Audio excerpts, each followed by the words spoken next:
Pernah nggak sih kalian lihat sekumpulan simbol matematika dan rasanya itu kayak bahasa asing? Sebenarnya itu emang benar, matematika itu sebuah bahasa.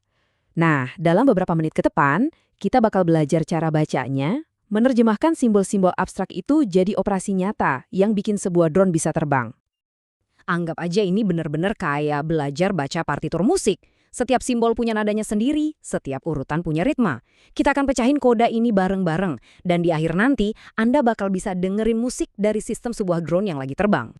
Ini nih peta perjalanan kita. Kita mulai dari alfabetnya, lanjut pelajarin aturan main dasarnya, terus kita lihat gimana aturan itu bisa ngebentuk ide yang sempurna, dan akhirnya kita rangkai semuanya jadi sebuah sistem yang utuh. Yuk, kita mulai. Oke, bagian 1, kita bangun fondasinya dulu, yaitu bahasa matematika itu sendiri. Anggap aja kita lagi belajar A, B, C sebelum kita bisa baca satu kata penuh. Nah, setelah kenal alfabetnya, sekarang kita bakal belajar 2 kalimat paling dasar dalam bahasa fungsi. Kalau Anda bisa kuasai 2 kalimat ini, Anda udah pegang inti dari notasi fungsional. Nah, ini dia kalimat pertama kita. Kelihatannya simpel ya, tapi ini adalah cetak biru untuk setiap proses, dari hitungan biasa sampai sistem AI yang canggih. Intinya, ini mendefinisikan sebuah hubungan antara input dan output. Coba perhatiin gimana kita bacanya dengan disiplin dari kiri ke kanan. Ikutin saya ya. F kecil adalah fungsi dari himpunan A ke himpunan B. Ini bukan simbol acak loh. Ini adalah deskripsi logis sebuah proses. Ada aturan bernama F yang ngambil input dari kumpulan A buat menghasilkan output di kumpulan B. Dan disinilah kerennya. Lihat deh, struktur abstrak tadi diterapin langsung ke sistem drone. Nggak ada yang diubah, nggak ada yang disesuaikan. Ini penerapan murni. Bahasa yang sama dipakai buat cerita yang beda. Yuk kita baca lagi tapi sekarang buat si drone. S besar adalah fungsi dari himpunan T ke himpunan Z. Tiba-tiba, setiap simbol jadi punya arti fisik. S itu ya sensor ketinggiannya, T itu waktu yang terus berjalan, dan Z itu ya rentang ketinggian yang bisa diukur. Ini bukan lagi matematika abstrak, ini udah jadi spesifikasi teknis sebuah perangkat keras. Dan inilah hasilnya. Kalimat matematis yang pada tadi berubah jadi deskripsi yang jelas banget dan gampang dimengerti tentang cara kerja drone. Inilah kekuatan bahasa matematika, presisi dan kejelasan dalam satu baris. Oke, kita udah lihat gambaran besarnya, definisi sistemnya. Sekarang kita zoom in ke level mikro. Gimana caranya satu input spesifik diubah jadi satu output spesifik? Nah, ekspresi ini yang jawab.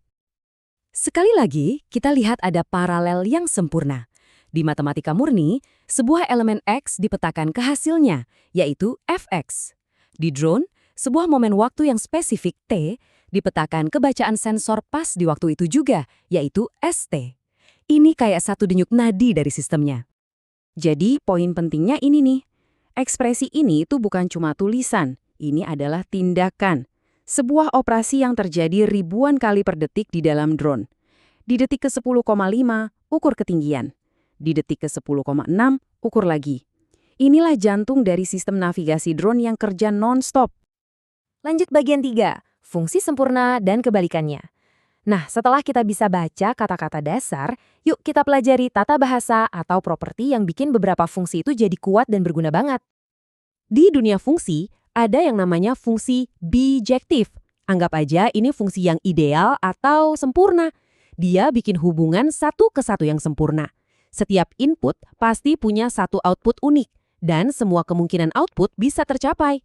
Nggak ada kebingungan, nggak ada yang ambigu, pokoknya sempurna.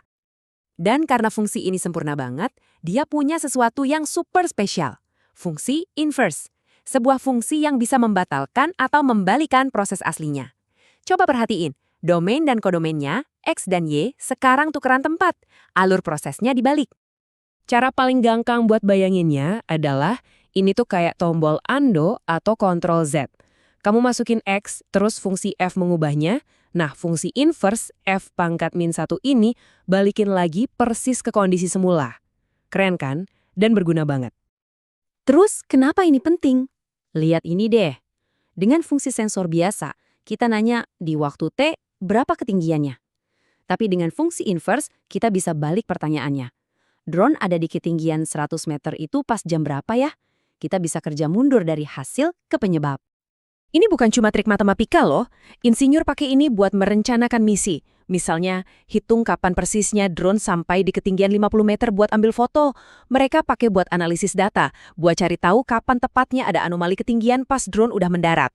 Bahkan buat nyari error di sistem dengan ngecek datanya konsisten atau enggak. Oke, bagian terakhir, merangkai fungsi menjadi sistem. Kita udah belajar kata dan tata bahasanya, sekarang waktunya kita nulis kalimat yang lebih panjang dengan gabungin beberapa fungsi buat bangun sistem yang utuh. Namanya komposisi fungsi, dibacanya G komposisi F. Cara kerjanya logis banget, kita ambil input X, kasih ke fungsi F. Nah, output dari F tadi langsung kita jadiin input buat fungsi G. Ini tuh kayak rantai pemrosesan data. Nah, ini nih contoh alur kerja di dalam drone. Waktu T masuk ke sensor S, terus keluar bacaan ketinggian yang masih mentah. Bacaan mentah itu langsung dilempar ke fungsi filter F yang tugasnya ngebersihin data dari gangguan dan akhirnya keluar output yang akurat. Ini tuh kayak pipa data, dan komposisi adalah cara kita ngejelasinnya. Dan inilah puncaknya. Seluruh sistem kontrol penerbangan drone bisa dijelasin dalam satu baris notasi yang elegan ini. Bacanya dari kanan ke kiri ya, karena datanya ngalir kayak gitu. Data mulai dari sensor, terus ke filter buat dibersihin, lanjut ke controller yang mikir harus ngapain, dan terakhir ke aktuator yang gerakin baling-baling. Tiap langkah itu fungsi, dan semuanya dirangkai dengan sempurna. Jadi, coba kita rangkum sebentar. Cuma dalam beberapa menit, Anda udah belajar baca alfabet dari bahasa fungsi. Anda bisa nerjemahin simbol abstrak jadi komponen fisik. Dan sekarang, Anda lihat sistem yang rumit itu bukan lagi kotak hitam, tapi sebuah rantai proses yang logis dan bisa kita pahami. Ini membawa kita ke pertanyaan terakhir. Kita kan baru belajar alfabetnya nih. Coba dipikirin, mulai dari pasar saham, model iklim, sampai jaringan di dalam otak kita, semuanya itu dijelaskan pakai bahasa yang sama. Kira-kira cerita apa lagi ya yang sekarang bisa mulai Anda baca?